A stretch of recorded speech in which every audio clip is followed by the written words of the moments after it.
Hello, my name is CMAC from Ethos. I'm going to be doing a series of these. I don't know how many yet because I don't know how much I'll be covering in each of these short posts, but each post will cover something to do with ethnographic research, probably analysis-based, adding meaning, interpretation, and I'm not going to keep them exhaustive, make them exhaustive in any sense of the word. You may know some of this stuff already. That's fine too. But see what you think. And let me know. Comment. I'd be really curious. The first thing I want to say about mobile ethnography is that there is no point doing it if you can ask the question and get the answer. Right? So if you're doing observational research, make sure you understand the difference between doing it to really uncover insight or whether you're doing it for illustrative reasons. Unfortunately, an awful lot of ethnographic research, or what is called ethnographic research that I come across with, is nothing more than qualitative research done with a video camera. So that's the first thing. Whenever I get a brief from a client, I will look through their objectives and I'll try and figure out which of these can be answered without filming people in their natural settings, without hanging out with families or households or individuals for 2 or 3 days at a time. And then move forward from there. Now, I'm not here to plug our mobile research platform, but I'll do a little plug. Try it out. It's completely free, not to try out, to use permanently. As long as you don't invite people to your project, as long as you only use it to capture your own content, it's free and you've got all the features. It's just ridiculous not to have it downloaded onto your app in case you need to use it. The most powerful thing about it, data collection is straightforward. You can collect video, photos, etc. on a lot of apps.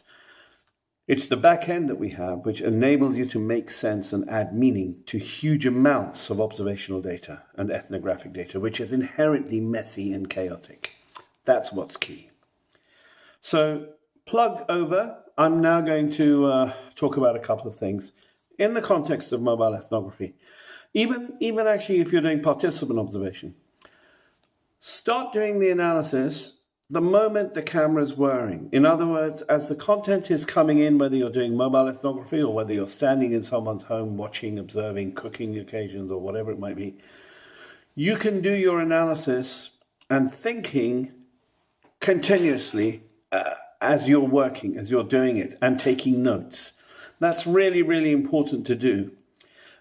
Sometimes if I'm holding a camera and I see something interesting and I haven't got time to make a note, I turn the camera to my mouth and then continue filming. So when I'm going through the content myself, I can see every time I see my mouth that there was something interesting preceding it with a thought, or even talk into the camera, say what you think.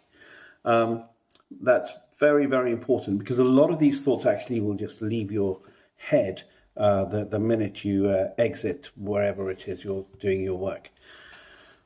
Second tip, as you're going through the content retrospectively, whether it's content that's come in on a mobile platform or film that you filmed yourself, write notes. The act of writing is hugely important. I'm not going to give you any kind of structure to the way you write, but just write down what you see, write down what you're thinking as you're seeing it. And this whole point in my earlier posts about repeat viewing, very, very important. But the act of writing unlocks creativity in an amazing way. It's actually, I can't describe it, and I don't understand how it happens, but I do know it happens, not just with me, but with lots of people. Sit down and force yourself to write, even if it's the most mundane event.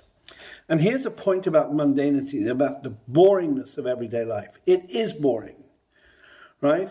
And please don't come to me and say, oh, we've seen this before, or there's nothing interesting in this clip. In fact, there is always something interesting that you can extract.